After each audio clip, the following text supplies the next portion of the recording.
2, 1. Welcome to the UMO Coaches Show. I'm Michael Robertson for the Trojan Sports Network, joined today by UMO women's basketball head coach Wendy Lee. And Coach, you guys pick up another week sweep in conference play on the road at Barton, then here at home on Free Will Baptist Church night against Erskine.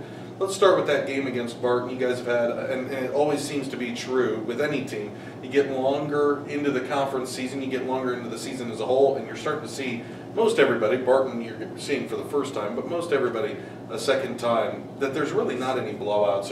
Most of your games are close and close late, and that Barton game on the road, probably in a tough atmosphere as well, was another one that was close late, but you guys were able to pull away, as it seems like you guys have kind of learned how to finish games later in this season.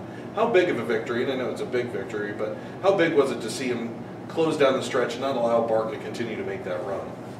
Well, you know, winning at Barton is extremely difficult, no matter what time of the year, what point in the season you're in. So winning at Barton doesn't happen a lot. You know, I was very pleased that we got a good win over there. And I felt like down the stretch we had an opportunity to probably finish a little better than we did, but it's still better than we had in the past. Like you said, I thought we did kind of manage the time better and the basketball. We did have a couple untimely turnovers, but it didn't turn into a string of turnovers like it has before in certain games. So I was pleased to see us close the door on it and be able to get out of there with a win. And then we get to see them again on this Friday. So we, got to learn some things from that game. But it's an overall good team effort. I thought Barton got off to a great start and played extremely well in the first half, and then I guess we played just a little bit better in the second half. So it was really two different halves for us and two different halves for Barton. It could have gone either way, but I felt good about some shots that we hit late and stops that we got and some free throws down the stretch. So maybe we just keep building on that. Then you came home here on Saturday, as I mentioned, Free Will Baptist Church night here at Carnegie Arena, as you guys took on Erskine, a game that early on was relatively close, but you guys kind of started to pull away, and late had an opportunity to rest some of your starters, which is not something you've been able to do so far this season on too many occasions. How important was it to get that lead, and then you felt like you could kind of start bringing in some other players, go a little bit deeper in the bench and get some rest? It was fun to be able to have everybody on the floor involved. They're always a part of every win, and everybody at practice getting the team ready is always a part of each win or each loss. But yeah, Erskine had a couple players that didn't really get to play, and they're always extremely competitive, and early on they were really scoring the basketball too. So we had to really lock in defensively and figure out ways to get some stops. And when we did get some stops, and on the return we shot pretty decent, it helped us establish a working margin and then be able to go to the bench and bring in some younger players.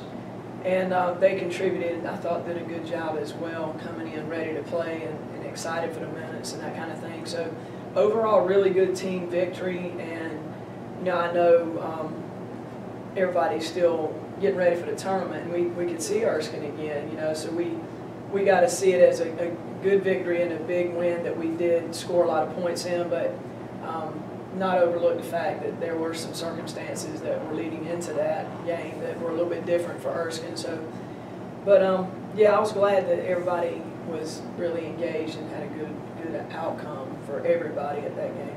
It was just announced just a little bit over an hour ago that Kira Jones named Conference Carolina's Women's Basketball Player of the Week, the second of the season for your team. Congratulations first on that. Yes. Kira, a great week, 22 points, 8.5 rebounds she averaged in the two games, had a career high 27 points against Barton.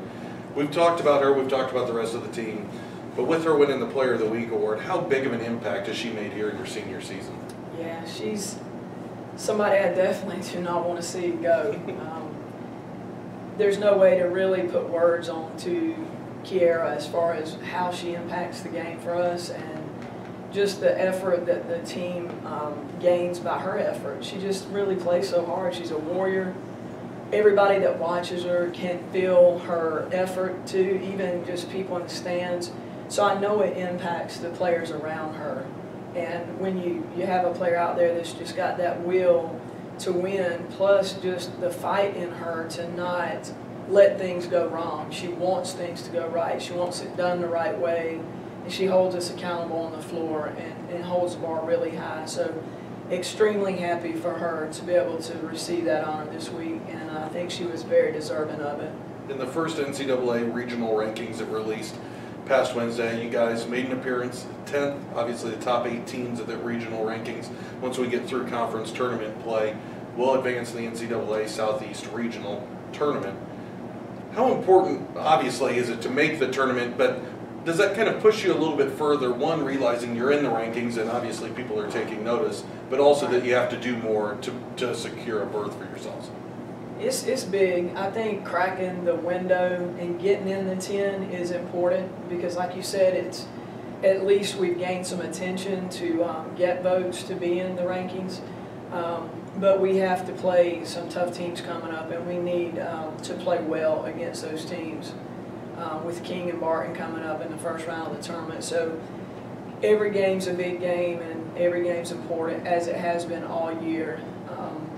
And so I don't want to change the magnitude of the games for the players, but I think the opportunity to have another avenue to make it to the NCAA tournament should be a source of motivation beyond winning the tournament. So we want to play well, win a tournament. That would definitely secure, the bid for us. But if we can play well this week and do a good job against these 2 difficult teams that we got to play at home, then we could provide another path. And I think explaining that to the team gives us a little more focus than maybe we already had, and we should have been extremely focused anyway. But I think it only helps motivate us more. And like I said, I don't want to put any added pressure or anything on the team.